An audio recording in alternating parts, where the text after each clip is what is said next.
Go back now to covering this launch. Willie, there's so much going on here. This is really exciting. It is. It's an exciting morning. It just lifted off. Let's go straight to Tom Costello, who covers aviation, among many other things, for us. Tom, it doesn't matter how many times we see it. There is a thrill to watching one of these rockets take off. For people just joining us and just waking up, what happened about 12 minutes ago? 5:49 a.m. Eastern Time, we had a SpaceX Crew 2, the rocket with Dragon on top. That's the space capsule lifting off from the Kennedy Space Center in yet another picture-perfect launch here. And then within 11, 12 minutes, they have already reached orbit, 17,000 miles per hour on their way towards the International Space Station. What is amazing here, guys, is as we have reported time and again, the SpaceX... Come on, bro. Guys, I'm pretty sure even on the interface, whenever we watch it, they use kilometers per hour. Track record on putting people into orbit has been perfect. Every single launch so far has gone without a hitch. Same thing again today. On board, we have 4 astronauts. Commander Shane Kimbrough. I'm listening to mission control as we go here. Commander Shane Kimbrough. Pilot Megan MacArthur. Great rest of your trip. Say hi to the crew of Dragon Resilience Round and let them know your rocket is home safe. All right. Well, they're congratulating the crew and each other for a great orbital insertion. I wanted to mention the pilot, Megan MacArthur. If you missed it earlier, she is sitting in the exact same seat in the exact same space capsule that her husband was in a year ago. You're a pilot? Bob Behnken was in the very first SpaceX manned mission, or crewed mission, we should say. And now she is sitting in the same seat as the pilot. So, again, Commander Shane Kimbrough. We got pilot Megan MacArthur. We've got European Space Agency astronaut Thomas Pesquet. And, by the way, the first time a European has been coming on a NASA rocket in 10 years. Keep in mind the NASA rockets have been grounded, of course, since the space shuttle was retired. And then also a Japanese astronaut, Akiko Hoshide, who's a veteran of the Japanese Space Agency and also a veteran astronaut. So all 4 now on their way to a 6-month mission on the International Space Station. The one piece of video, guys, I'm waiting to see, and we've had a little bit of a telemetry problem, of a download problem. I'm not sure if we just missed it, but I'm waiting to see that shot of the rocket landing, the booster rocket landing out there on the drone ship in the Atlantic Ocean. This is all part of the SpaceX model of doing business, right? They're driving down the cost of space travel because they reuse these parts. So literally, this booster rocket that is flying today was on the same flight a year ago. And the space capsule, Dragon, as we mentioned, flew a year ago. They're reusing these pieces, guys, we know all this, man. To, therefore, drive down the cost this all stage along. 1. 6-month mission on the space station. They're doing an awful lot of science, 200 science experiments while they're up there. But this is all part of now turning over space travel very much to the private sector. SpaceX owns it right now. Eventually, the hope is Boeing will also be contributing. Is there anything else? People up there, they got a 3rd commode, but they don't have enough sleeping quarters for all 11. As a result, at least 2, maybe 3 of these astronauts will have to get into a sleep we saw, man. We saw the thing, bag when they're on station. Oh, a teapot that has 5 million views. And now we have to watch it. A very handsome teapot. Made in China, too, obviously. Should be made of jade, really, but it's made of a kind of good porcelain. But it's got a very clever trick to it. I thought of using it as a teapot, so why don't we pour some tea? Oh, I like this guy.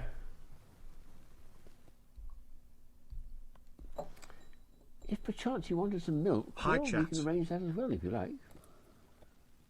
A bit of stir, a bit stronger tea. Okay, a bit stronger tea. Put some more tea in. Wait a minute. What's going on here? First tea and then milk. Well, the answer is really on the back and underneath. That's one hole which covers and controls whatever in the top. In this case, it's milk.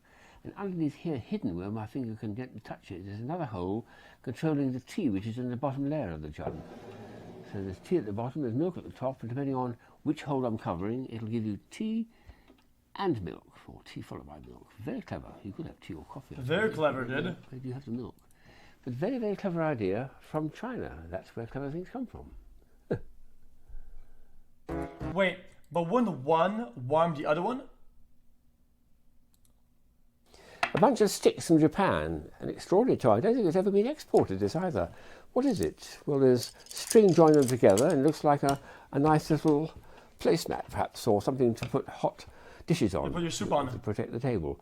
But the interesting thing about this is every one of these sticks can move from there as far as there. That's all they do. They go from there to there. But now you magnify it by having each one do the same thing. So the effect is it shoots right across the room. Here we go. You hold it like that. It's going to shoot outwards like this. I'm going to hold the bottom of it. This goes right across the room. Here we go. Wow. Oh, damn. Astonishing. All from a little bunch of sticks. And there's a number of other little shows you can do with it, which I've got to practice with. This is an extraordinary folk toy from Japan. Marvelous stuff. This is astonishing for sure. One more? One more. I'm going to show you a toy which I devised about 20 years ago with a neighbour, Ed Meredith. He was a Punch and Judy man, clown and circus person. And both he and I agree that this particular toy is probably the best thing we've ever done together. Probably the best thing we've ever had in our collections. I show it all the time at parties. The best. And he at shows. So this is the item. There's a nice bit of science in this, incidentally. It shows a lovely demonstration of kinetic energy emerging from potential energy. Inside the toy is a lot of potential energy, and it emerges in the most spectacular way as kinetic energy. Too complicated, show me. Here it is in a big cylinder. Take off the bottom, take off the top, and what will happen? Something fairly dramatic.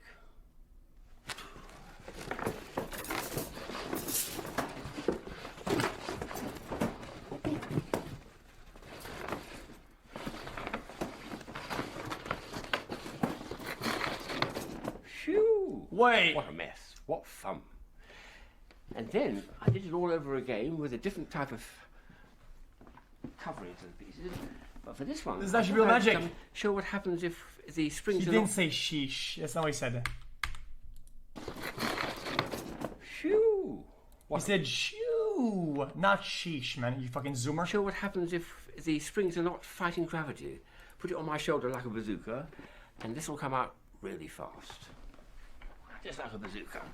So many kids have had this on their shoulder and gone, whoo! Do it again, do it again. Here we go. 5, 4, 3, 2, 1.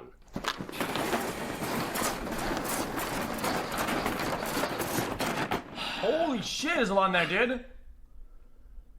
Do it again.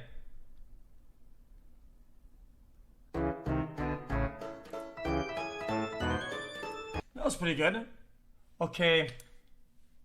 One last more. Oh, I see. Like, oh, yes. Well, perhaps not. I'll leave that for another time. These are all the gun toys. Some of them I have in my collection. No, we've seen the other one. Hold up. See this one? We've seen the other one. This is a Euler's disc. And it goes... Euler's disc. Place it in the middle of the mirror and set it running. It goes on for some time. This extraordinary toy I came across about 10 years ago at New York, and I've never forgotten it. I've often played with it. We've seen it before. This much better version. Guys, I'll show you guys this this. very slightly. This is the ending.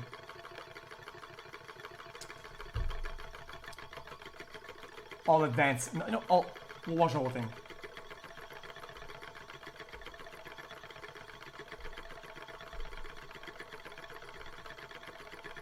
Book.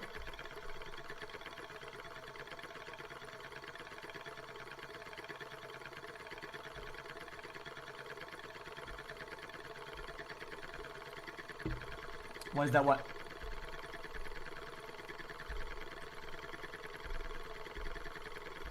Sounds like drum and bass.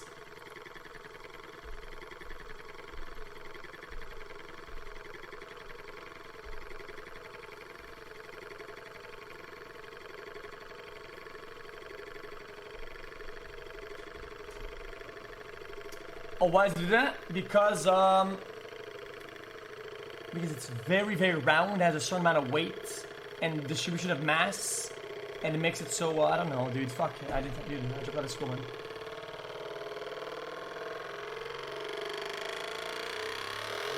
That was cool there. Wow.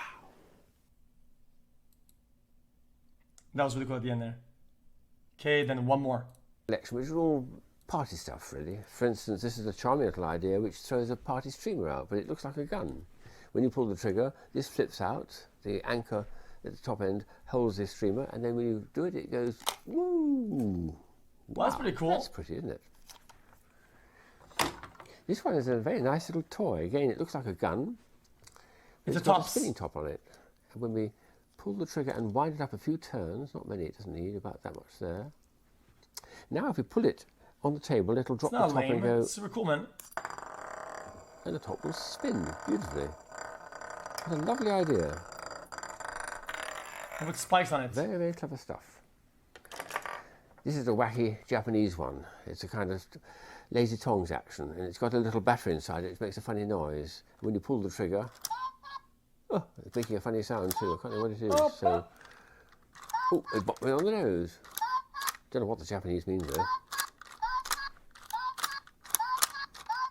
Yes, anyway, it's certainly got This one's alright. Charming thing. There's an extraordinary Japanese one here which is telescopic. It's quite a large barrel, in fact.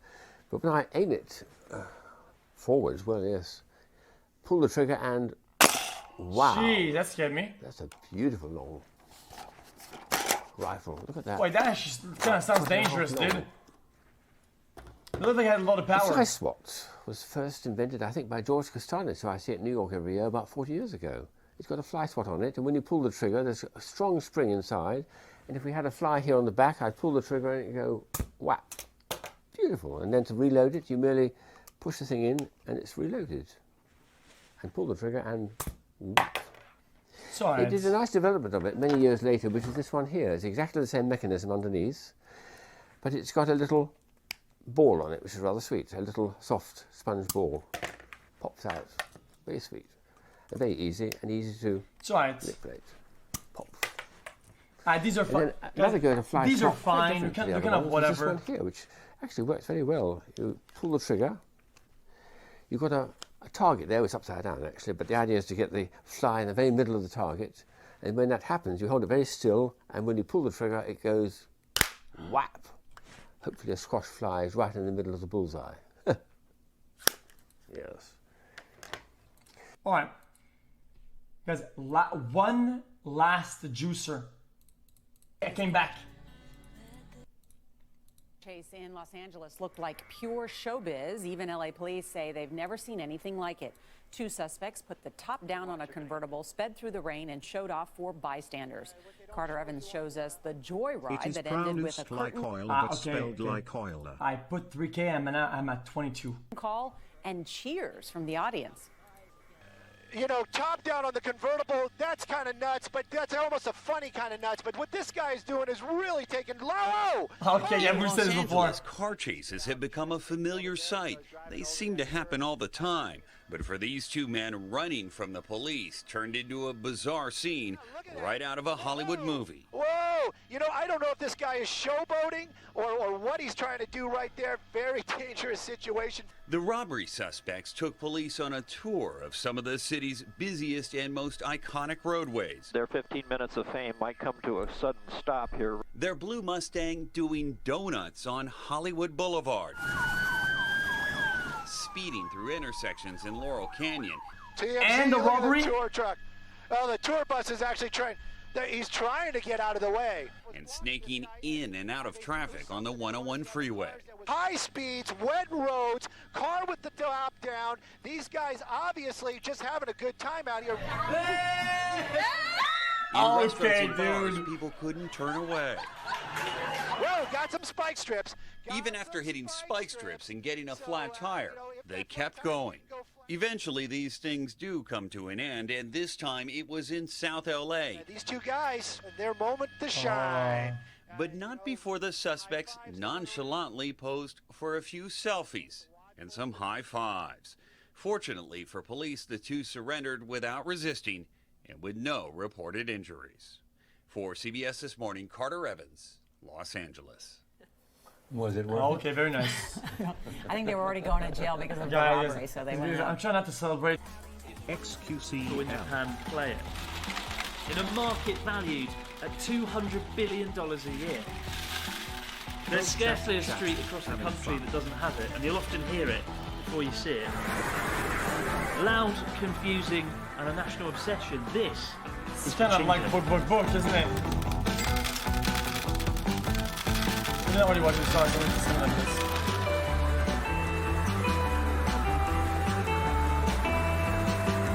If you've never set foot in Japan, This there's a looks good chance stimulating you've like never heard of crazy. pachinko. I had no idea what it was until my first day in Japan when I accidentally stumbled into a pachinko parlour in central Tokyo and was subsequently deafened by the noise of hundreds of shrieking machines and thousands of ball Yeah, they keep the bearings lights being around it blasted to keep you every zoomed direction. in, man. I think the best way to describe pachinko Stimulating is like crazy. it's part arcade game, it's part gambling, and it's part noise. It's just so unbelievably noisy.